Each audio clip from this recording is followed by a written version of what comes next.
We invest in about 1 or 2% of the deal flow pipeline that we have. And so I took that and the fact that the investments in all women teams are 2%. So 2% of 1 or 2% turns out at 0.04 of a percent or 0.02 of a percent, which works out at a 1 in 2,500 or 1 in 5,000 chance of getting funding.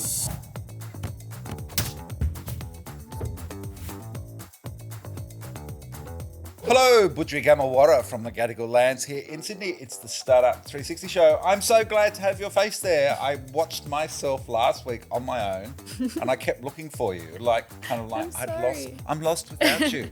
I felt really weird not being here. I'm Simon Thompson, editor of StartupDaily.net, and this is my fabulous co-host, Majella Campbell.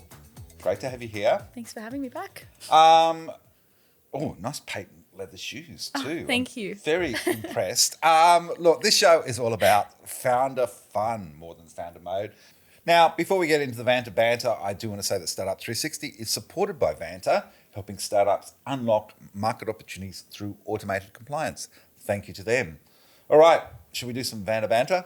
Let's get into it. We've got a couple of amazing guests, and let's get straight into that and tell people, because I'm pretty excited, because Pete Horsley, I've wanted in the studio for a long time now.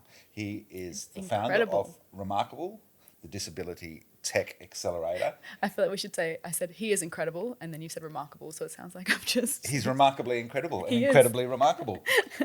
All of the above, and a member of the fishies community too. He is, yes. Yep. So great. We love Remarkable. So amazing. that's pretty exciting. And we're going to stay with this theme this week because for 10X today, we have Santiago Velasquez from Halo. Mm-hmm. I'm so excited. Did you study art at school? I did. Not very well. Velasquez, the painter, the wonderful Spanish painter. Well, there we go. Extraordinary. So, I don't think he's related, but Santi is pretty amazing too. We're going to talk to him from Brisbane about what he's up to with Halo. How's your week been, aside from the fact that I kind of feel like you're in that moment where you got to catch a plane and you're standing outside your house waiting for the taxi to arrive.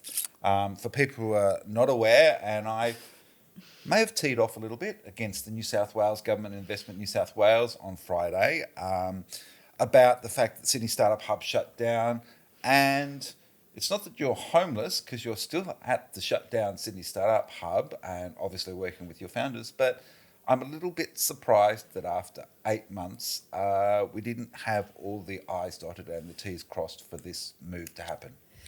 Yeah, it's the flight's been delayed, if you could put it that way. It hasn't been an easy few months, I'll be honest, but all of our members who are going have moved over to our passport hub, so that's been really great. They're all happy and settling in, which is really, really fun. Well, I did see you on LinkedIn talking about it this week, so just for our viewers and listeners, tell us what's happening with the passport hub thing, because I have to say it also made it into budget estimates last week. We did. You got a shout out for your brilliant plan. Yeah, no, the passport models, they're really awesome. We, as we say, we kicked them off September 1st in line with our exit date that we were planning to have out there. But yeah, it's just been awesome. It's basically a partnership with WeWork, but we have our own dedicated fish burner spot within the building. And really it's just all about creating a space for ideally, well, mostly B2B high growth startups, the dedicated spaces so you can work there full time. And it also gives you access to a global network of spaces that you can tap into.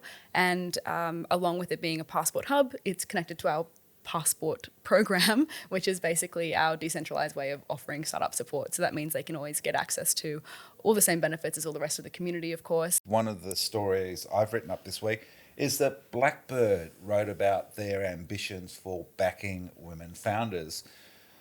And I went through the numbers. It was a great piece by Kate Glazebrook, who's the head of impact investment principal at Blackbird. And, credit to them, they benchmarked themselves. They set a standard of having 40% of their pitches having at least one person from a diverse background or a female founder involved.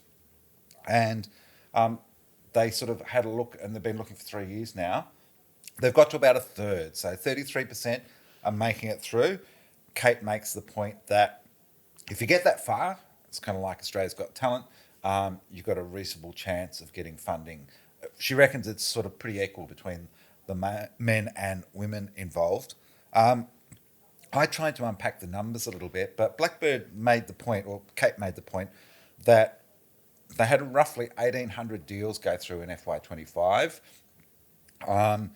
And she sort of says, look, we invest in about 1 or 2% of the deal flow pipeline that we have.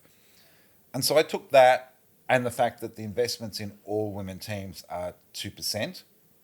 So 2% of 1 or 2% turns out at 0.04 of a percent or 0.02 of a percent, which works out at a 1 in 2,500 or 1 in 5,000 chance of getting funding.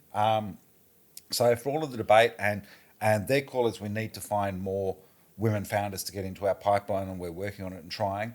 What's your take on that aspect? Because you speak to and deal with a lot of women founders. I mean, I know that there's amazing, amazing women-led businesses all across the ecosystem. Many of them are just fantastic at what they do and deserve every dollar that they get.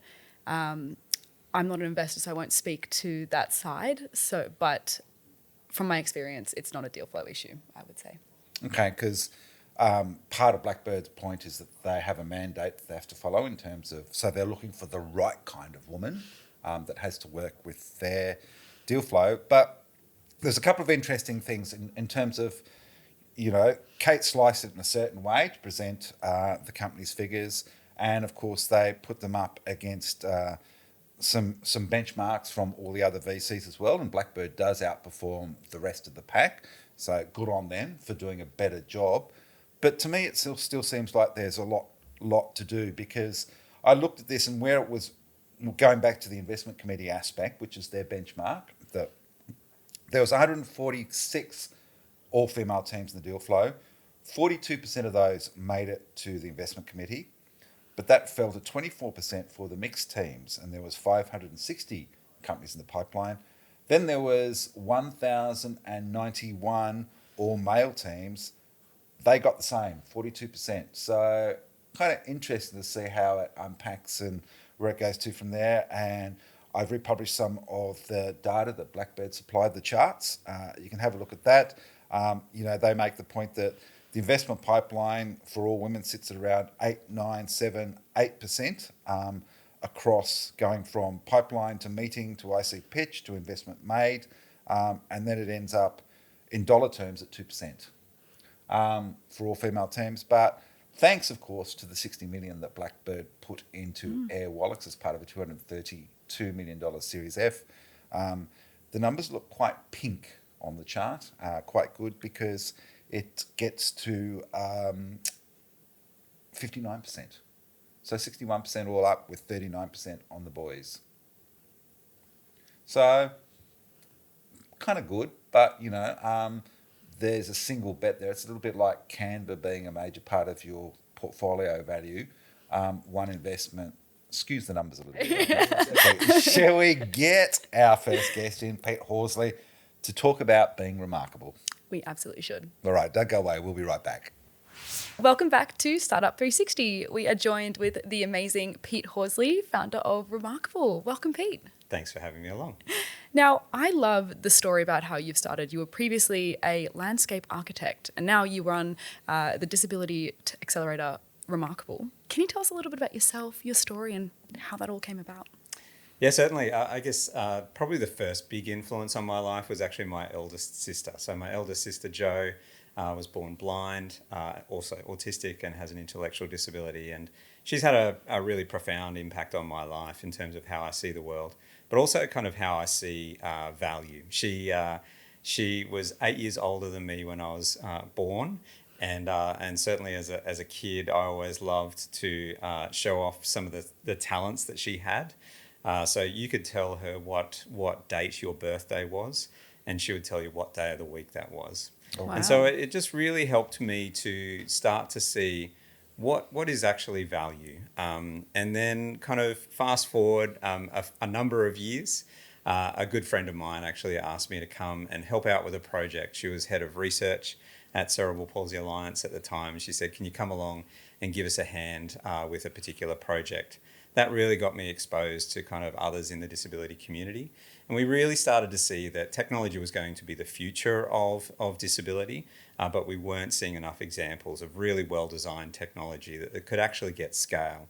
And so in 2016, with the support of Telstra Foundation, we actually made a start to that and started supporting startups that were in this disability technology.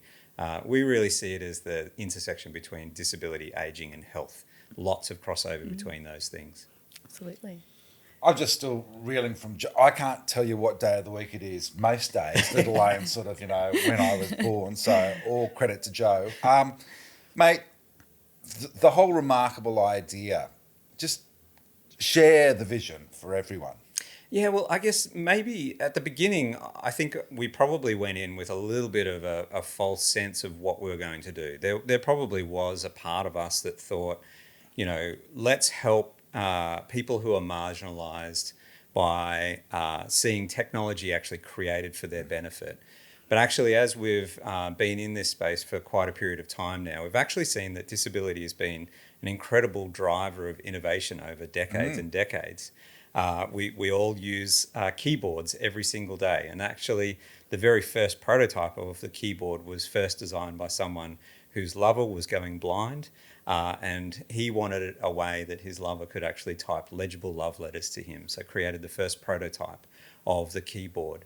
Text-to-speech, speech-to-text, first designed for the blind community to actually be able to see or to read what was on a screen when we were doing touch screens. There's so many examples of technology that actually has come from this place of innovation being driven by the sense of necessity, and then it actually becomes kind of something that we all now know as innovation that we use each and every day.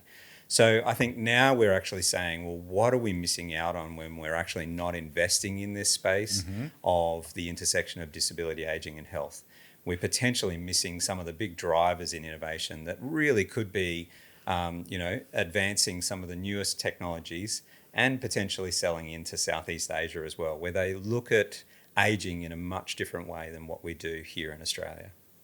What lessons have you learned from Remarkable that you feel other founders can apply to make sure that what they're building is also more accessible? I think there's probably a couple of things. So it's a great question. And certainly we keep learning all day, every day through Remarkable. But I think some of the lessons are, these are some of the greatest innovators around. So, they are thinking about the future in a really, really hopeful and oftentimes inspiring way. I will say that. I still do think that we're kind of fighting against some of those preconceived ideas that disability is niche, disability is small, and we really need to start seeing it in the light of what it actually could be. But also I think that, when we actually allow the percentage of the population that's currently being excluded through human-made barriers that we've actually kind of put up there, really we don't have the world's best minds on kind of some of the big problems we're trying to solve for as well. So if we think about mass migration, climate change, these are big problems. But if we say, actually, we're going to only use kind of 70 to 80% of our intellectual kind of capacity in Australia, then we're really not actually relying on the best of what we could have focused on these problems. So I think there's big opportunities before us. I really do believe that. Absolutely.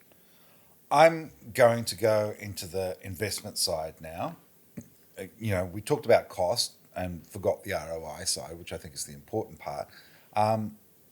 But in terms of investment, because we've been debating this earlier today, do you feel that venture gets the opportunity or sees it clearly, or is it not software-y enough because you guys are finding too many hardware-based solutions? What's the sticking point?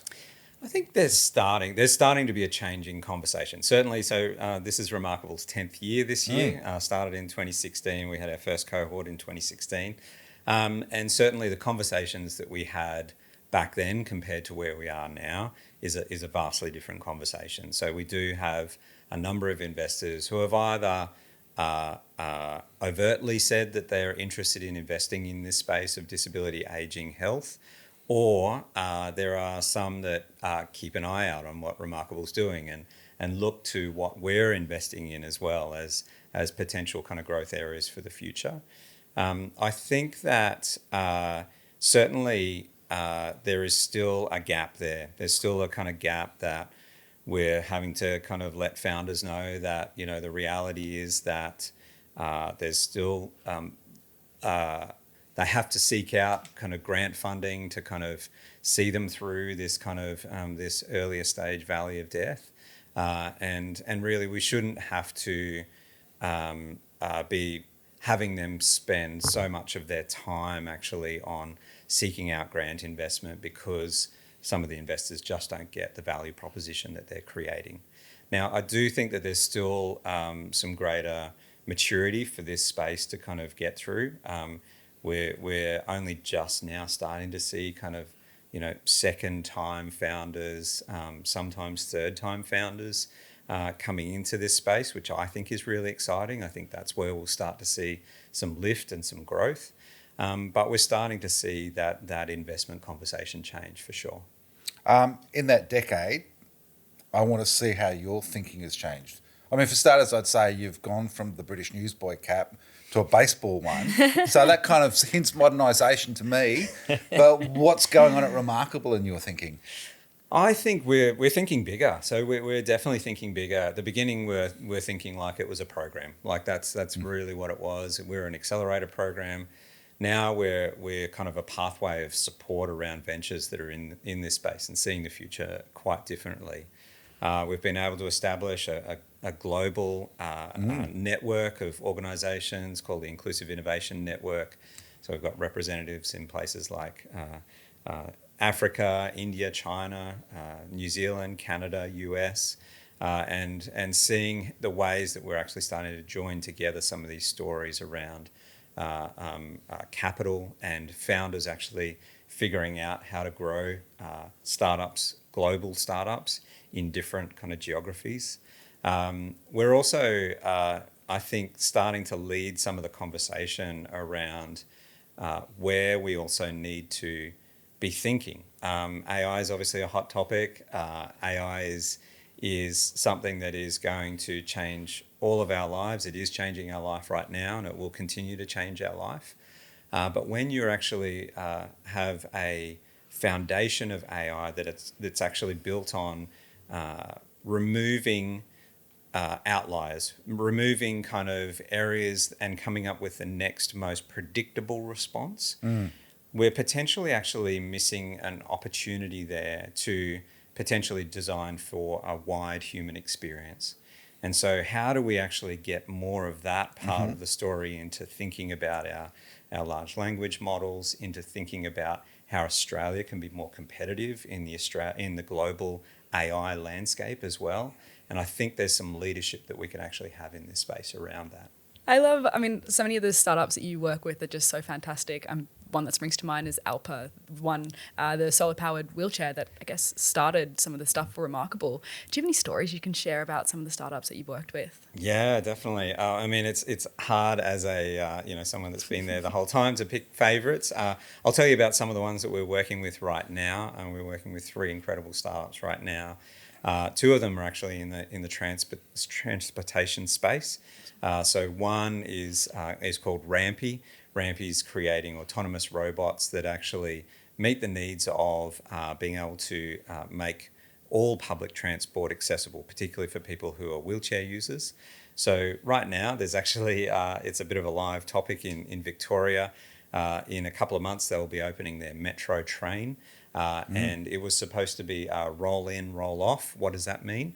A roll in, roll off light rail means that someone who is a wheelchair user can get onto that light rail, onto that metro without any assistance whatsoever. So it's a flat entry. That's good for prams, it's good for people with their luggage, all those sorts of things. In discovering, doing some testing of some of their CBD stops, they've actually found that there's a 5 centimetre step up into those. So we spent $15 billion and we still can't quite get that right. Now, it actually points to a larger problem that they've got in Victoria. I haven't done the same stats in New South Wales just yet, but in Victoria, only about a third of their train stations actually meet accessibility criteria.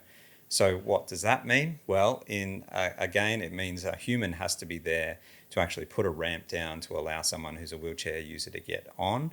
Then it also requires them to remember which stop to put the ramp out at the end to allow them to get off. That doesn't always happen. We've heard some horror stories around that. We're all trying to head towards driverless trains, but all of this means that we actually can't go away from having the human capital to actually put that ramp out, unless you've got something like Rampy. Rampy finds the door of the train before the train actually stops, and it raises the ramp to the right level, allows someone to get on and off completely unassisted. No one needs to touch a thing. So that's just one example of one of the startups. Big problem in Europe as well for trains over there. They don't want to change the train stations because they're designed kind of way back in the day. A huge opportunity across Europe and across America as well for that company. And I'd imagine as the trains get better with their tech, so you're not on the old silver rattlers anymore, they'll be able to communicate. So Rampy will be talking to the train and going, oh, by the way, this person's going to get off, and there'll be an app that connects the whole thing. And if 100%. We're going to automate, that's how we automate. 100%. Well, actually, that brings me to the second startup, which actually is doing that. So Halo is designed, particularly it's been designed from need of one of the founders who was blind, and he was really, I guess, frustrated with always not knowing which bus was approaching him and which bus to get on as someone who couldn't actually see the numbers on the bus. And so he's created something that actually has almost kind of down to the second accuracy of being able to know what bus is turning up when, and can also communicate with the bus to be able to say, you're about to have someone come on the bus who has a vision impairment or is blind, or who might need the ramp put out for the bus so that they can actually get on. So there's a two-way communication between the individual and their needs, as well as kind of with the transport provider. That can work across trains, trams, buses, and they're about to do a more than 700 bus trial down in Victoria in the next month. So plenty to talk to Santi about. I'm excited. In a few minutes. Absolutely. And then the last one is a housemate matching platform called Marco Polo. Marco Polo is actually matching up people who want to live together. So within the NDIS space, we've heard lots of money is actually going into what's called specialist disability accommodation, lots and millions of dollars of investment going into that. But it assumes that two people going into those accommodation actually want to live together and actually can get on. So this provides an opportunity to kind of match them together personality-wise and with people who are wanting to live in the same area as well. So 3 quite different problems, but we see real potential in all of those. Wow.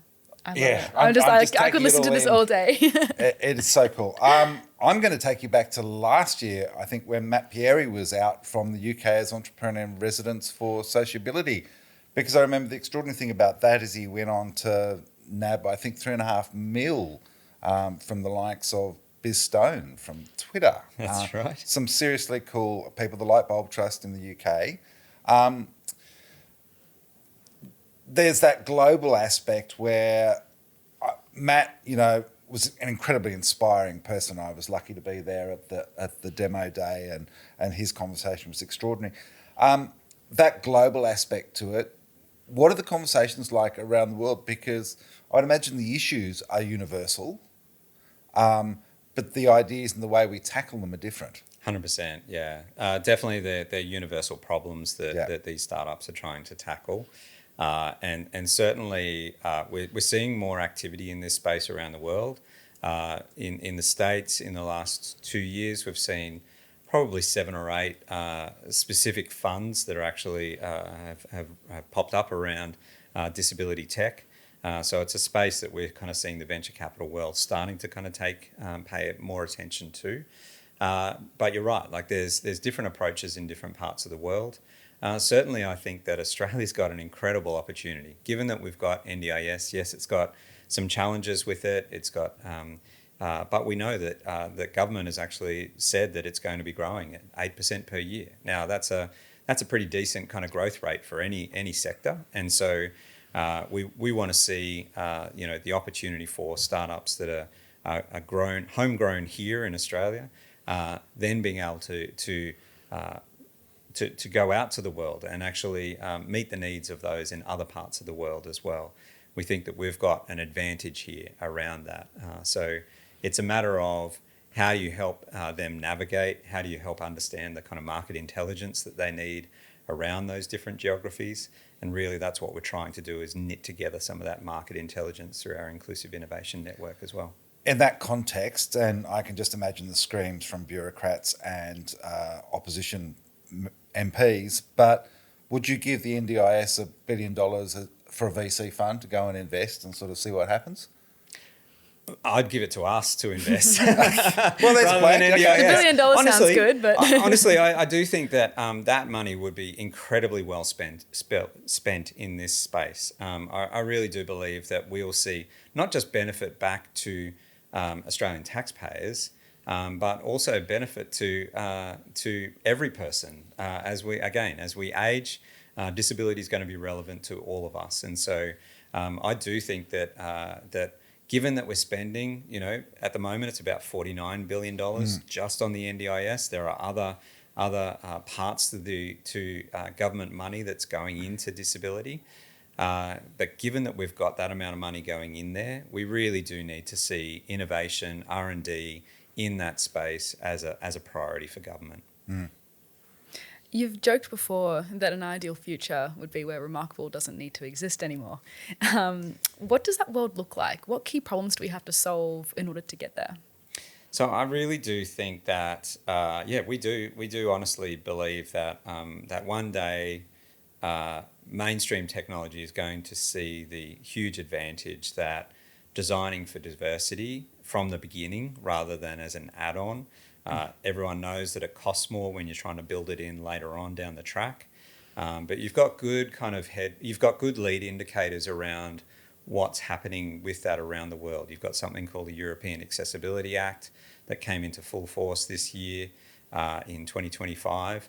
And that actually is demanding that products and services are actually designed for accessibility from the beginning. And governments can actually be, products and organisations can be held to account if they're not designing for inclusion from the beginning. So if you're wanting to sell into Europe, get onto it now. Get onto it now and design for inclusion from the beginning. Make sure that your products are open to people who might be blind or have low vision, people who might have hearing impairment or who are deaf, people who might have limited mobility.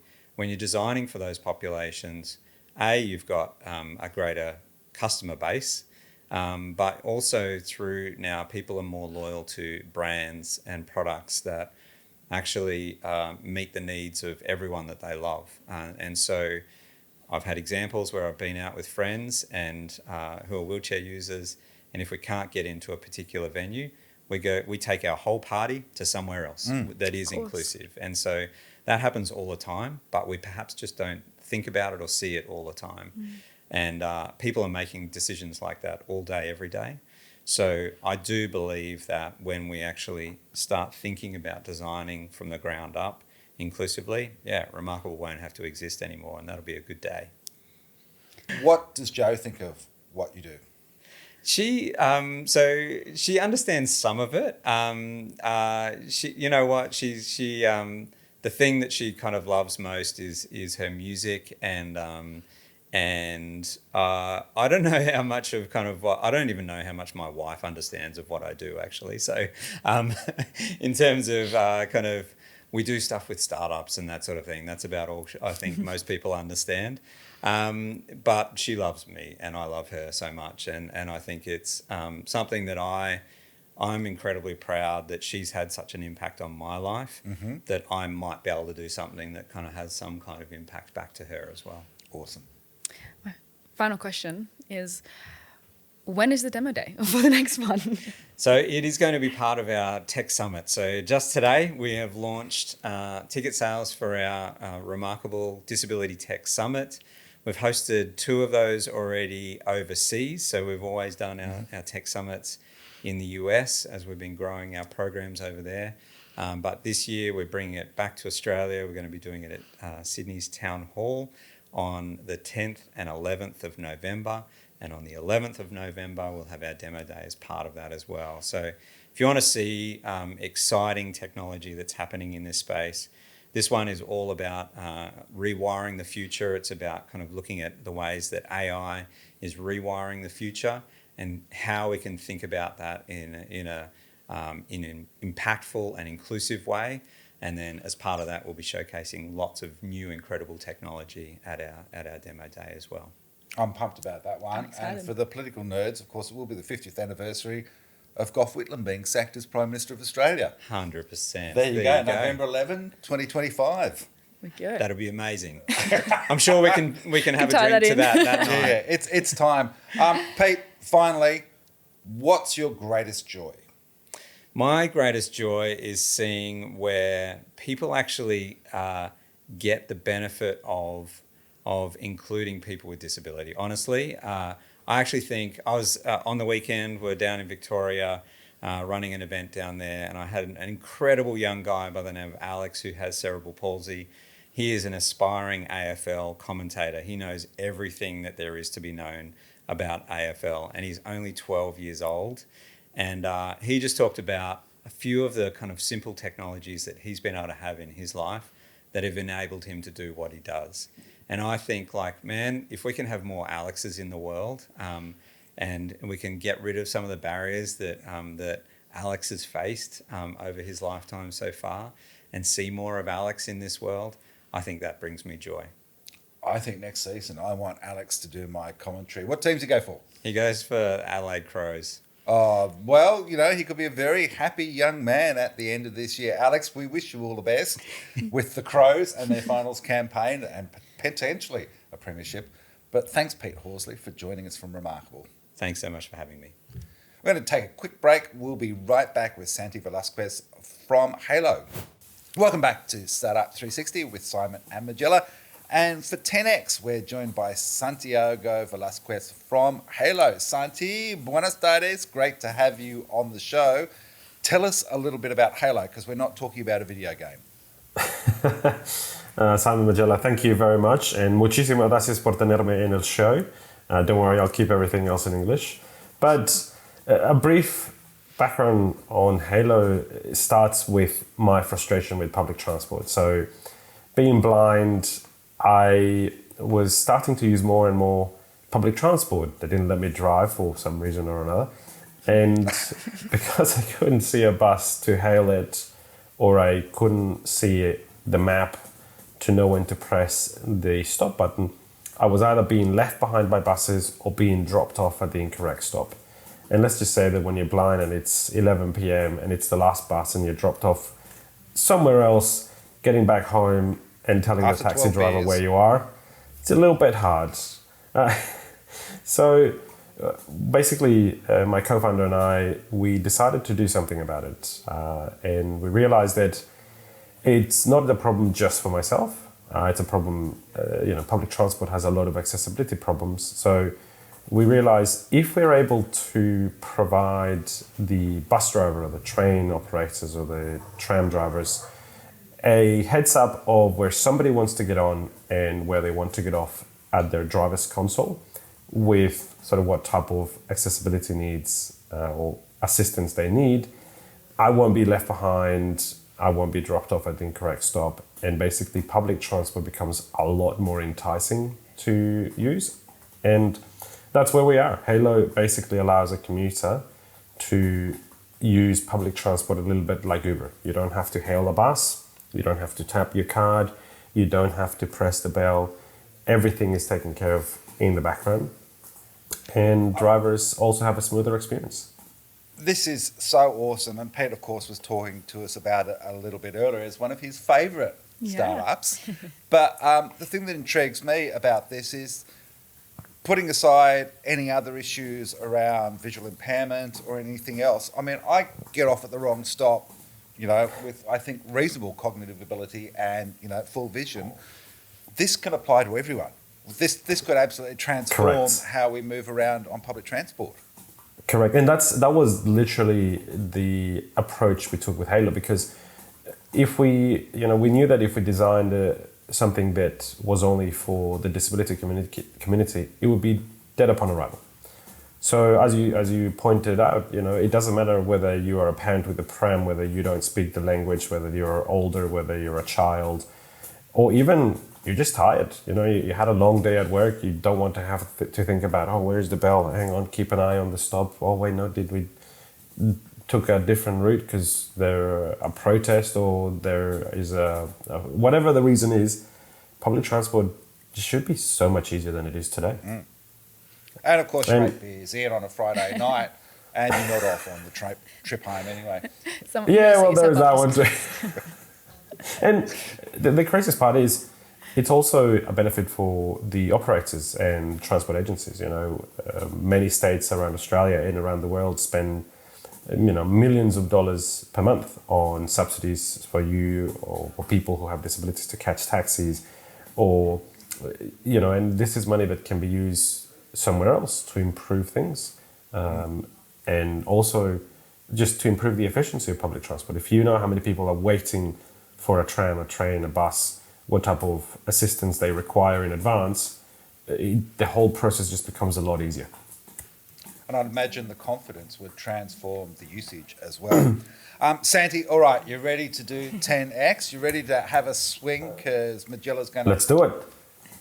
All right, take it away. Now, I'm just completely blown away. You have such an incredible rap sheet behind you. You're founded 2 disability tech companies before the age of 30. You're a Churchill Fellow, UN panelist, TEDx speaker. Tell me, first of all, how do you fit it all in? And what do you think drives you to go as high as you do? I think that the main thing is I have always had great support from family, friends. So that is fantastic, right? They have always said, the only thing you can't do is see. I remember that from when I was young, from my parents. They said, go nuts. What do you want to do? Do you want to drive a car? Do you obviously they didn't let me drive it out on the public roads, but they said, we can do it in the farm, right? So that basically shaped my focus in life. If I want to do something, I'm going to work it out. And the second one that sort of complements that is, as a person with a disability, you tend to be a second-class citizen, right? You're told, don't do this, don't do that. It's too hard, we don't know how to do it. And that's it. You're just supposed to sort of sit there and hope for the best. So with those two things, when you combine them, I just thought, you know what? Why would I just sit around and wait for somebody else to fix something that I live every day? Why would I do that? So I figured that if I can do something about it in a way that not only benefits myself, but benefits everybody, give it a go. If it doesn't work out, you learn from it. If it does, well, that's fantastic. So I think that's my drive. I love challenges. There are many challenges to solve. And if I can improve the community a little bit, I'll take that as a win. Sandy, I have this vision of you being on a roundabout and the other drivers abusing you and saying, are you blind? And you being able to say, yes, actually, I am.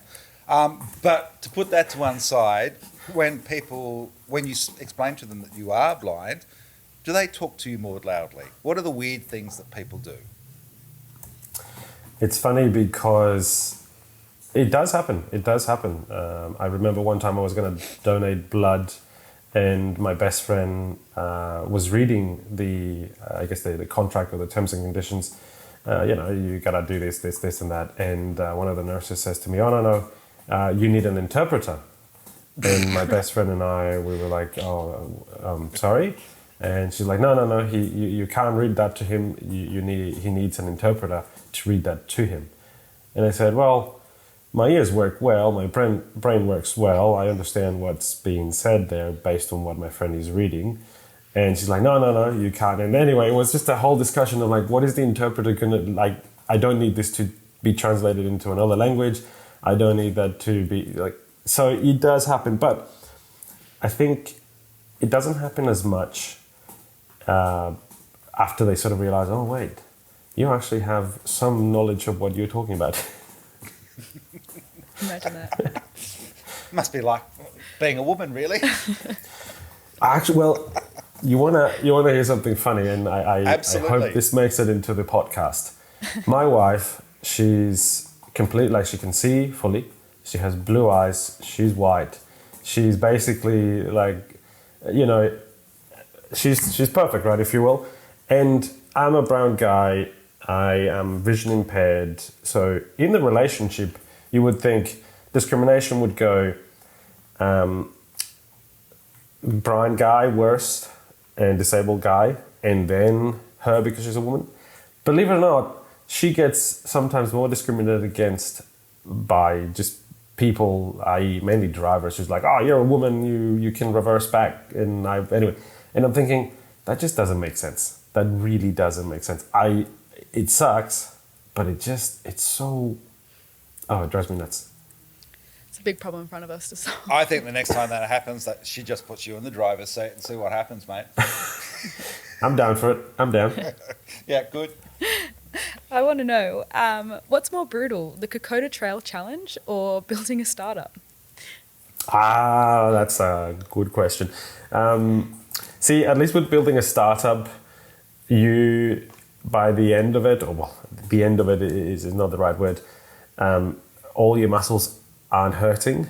But with the Kokoda Trail, you can say, you know what, it'll be done in about 20 hours, it's okay.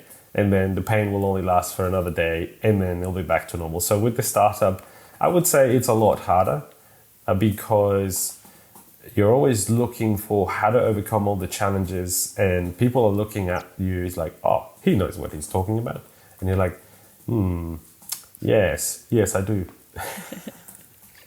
Tell me, Santi, what are the qualities a good technical founder needs?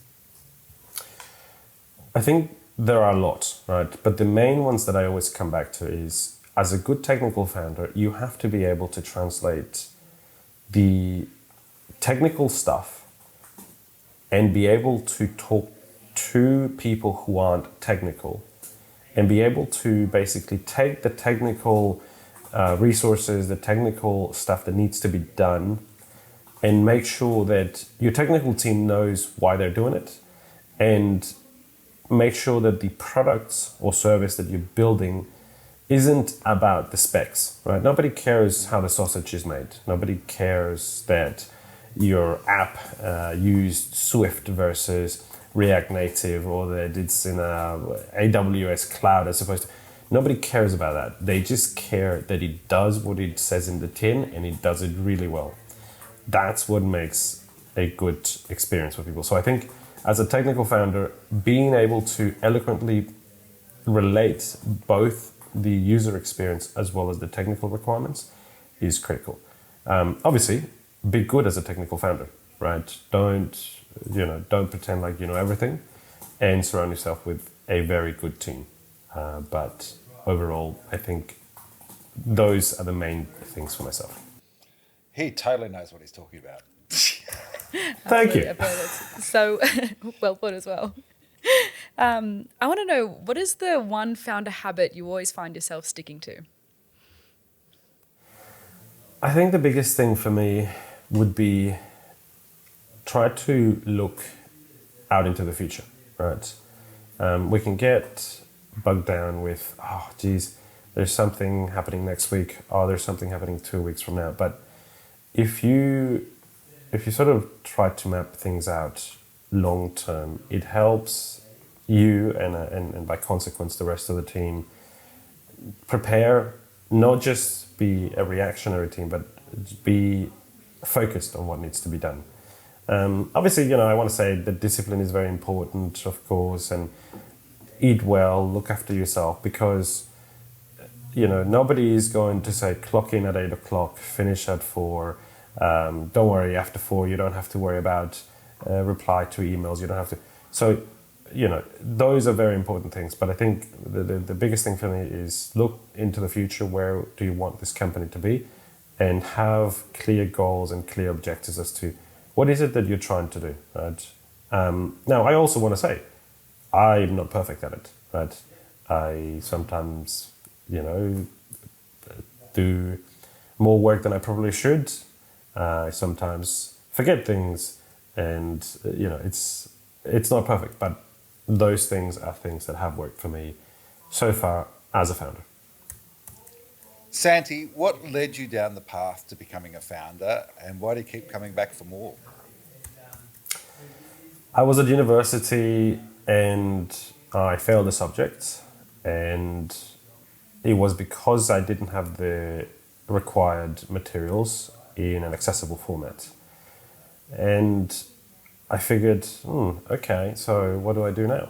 Right? And I realized that in order for me to complete my degree of electrical engineering, a lot of the materials didn't exist for somebody who is blind to do said degree.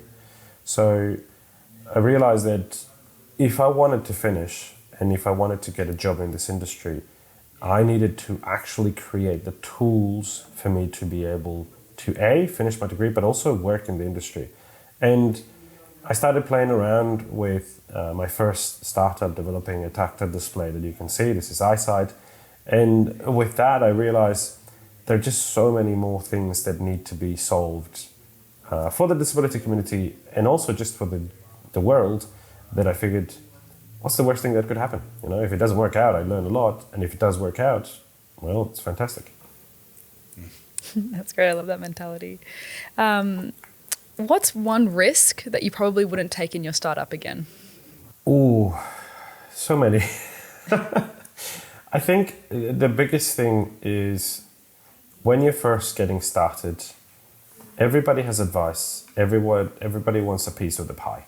And that's because nobody realizes how difficult it is to build something, right? So I think the biggest risk, or not the risk, but the biggest thing is not saying yes to everybody. Not saying, oh yes, I'll accept this potential team member because they're there, right? So over time, I have learned that you have to have very clear goals, very clear standards, even if you still don't really know what they are. Contradiction in terms, anybody. And secondly, surround yourself with people who are going to challenge you. And I don't mean small, oh no, I don't like that. I mean people who have been through the wars, and people who that their advice comes from wisdom. So I would say don't say yes to everything, even though it might sound amazing. Santi, you've got the perfect wife. What would she say about you? She loves me. No, she does. That helps. No, we met in New York at the United Nations, and it was very helpful. Well, it is very helpful still, that not only she appreciates what I'm doing and she understands the challenges, but she also understands why I'm doing them.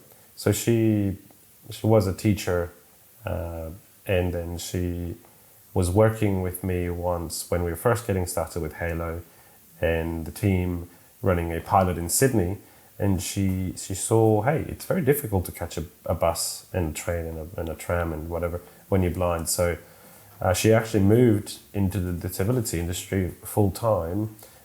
She's still teaching, but so far I'm very thankful that she puts up with what I'm doing, because as you guys know, being a startup founder, at the beginning it's very hard. You don't get paid, long hours, you don't know what's happening. But I'm hoping that if we play our cards right, we'll be able to have a good future for the company, but also for my wife and I. So she's not only perfect, she's also a saint. Well, as long as I don't get mad by doing many, many things. That's on me though. For my last question, I want to actually talk about that future that you spoke about. What does the ideal future look like for Halo, and also for you personally? The ideal future for Halo for me is being a company that is all around the world, so that public transport is something that we don't think about other than we just use it, right? It becomes ubiquitous with it just works. And I want to do way more, right? I want Halo to be the company that people recognize. Okay, you might not come out with the solution first, but what you do is perfect. Obviously, nothing is perfect, but people will be happy to pay a little bit more, happy to wait a little bit longer, happy to use our products because they realize that, hey, this isn't just I'll push it out because we have to. No, we push it out when we feel confident that we will have a good impact. And personally, honestly, I want to have the freedom to be able to do stuff, to be able to stop, to be able to travel, to be able to have an impact because, as I said at the beginning, I'm a person who has a disability. I've been told no many times. I've been told you shouldn't do that, you shouldn't travel, you shouldn't do X, Y, Z. I want to change that stereotype. I want to actually live in a world where I'm not a second-class citizen, where wanting to study a technical degree, wanting to do something different isn't crazy. It's just that, oh yeah, sounds like a plan. So if I can do that, if Halo can be the avenue to get to that point, that's fantastic. And obviously, to pay for the bills that will be coming for my future. Of course. Okay, Santi, Halo's a wild success. You're awash with money. You're having a great life with your wife. What is on the ambition list? What's the thing that you want to do? Given you've done so many extraordinary things, including Kokoda, what's the one you really want to nail? Are we talking about personal things or are we talking about professional? Personal. Oh, I have a few. I would love to travel to space somehow. I know that that's a massive ambition, but would love to travel to space, would love to climb Mount Everest, would love to fly a plane. I'm doing that on Friday, by the way. Cool. Tick. Yes, so that's that. I guess I don't need to wait for Halo to succeed. And honestly, I would love to travel the world, to visit as many places and as many cultures as possible, to just learn. Like, I love learning. I love just, there's so much diversity in this world that, yeah. But going to space, going to the moon will be great. My wife isn't too thrilled on that one. She's not so sure about the safety of space travel just yet. But It's a valid. I think that's those are some of my issues. And to be completely honest, the other one is just to be comfortable. If you look at most people who have disabilities around the world, we're looking at nearly 1.5 billion people. About 60% are unemployed, and those who do have an employment, they live just above the poverty line. So if I can do a little bit better than that, I'll be a happy man, and hopefully I'll be able to give back to the world. Oh, just the best, mate. Well, I hope, given you are the first CTO who is blind in the Southern Hemisphere, you can also add first blind person on the moon to that list somewhere. I'm down. I'm down. If you have any contacts, let me know. I'm ringing Jeff as we speak. We'll get you on the perfect. Look at that. soon. But we'll also see you down in Sydney for the Disability Tech Summit in November, yes? Absolutely, I'll be there. So look forward to catching up with you then. I'll bring my translator, my interpreter. Thank you, I do need it, I'm blind, remember? Yeah, exactly. Santiago Velasquez from Halo, great to have you on Startup 360. Thanks so much, mate. Muchísimas gracias. Thank you very much to the both of you. Hasta la próxima. Hasta luego. Well, young lady, what's up this weekend? Any plans? Hopefully moving. Yeah, all right. Well, I've got my fingers crossed. I'm delighted that, yes, while the men's season has finished and the Swans are not in the finals, the Swans women's team are 3-zip. And they've got their first game this weekend at Henson Park, my local. I'm taking Aubrey Blanche as my hot date, previous guest of the show, who I've been promising for such a long time to go and see the game. So we're really looking forward to that. And of course, it is Father's Day. So happy Father's Day to your dad. And to you. Happy Father's Day to my dad, Malcolm. And to all the fathers out there. Happy Father's Day in the future, especially, I have to say, to Matt Jackson, the producer of the show, because he is just days away from launching his minimum viable product with his wife. So we're pretty excited for him, and I hope that goes really well. But that's it. We're done for another week. See you next week. Two inspiring guests. That was Wow. fabulous. I love Pete, love Santi. Can't wait to hear more from him at the Disability Tech Summit. But this is a Smart Co Media production, produced, edited, and done everything else with Matt Jackson.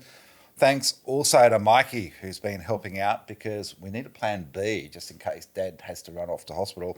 Thanks also to Ella, to James, and to Vanta for their support. Don't forget to subscribe to the show on Apple, on Spotify. You can also catch it on YouTube. So hit subscribe.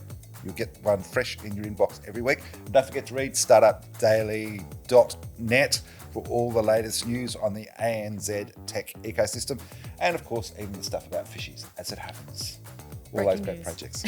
Have a great weekend, everyone. We'll see you next Friday. Bye for now.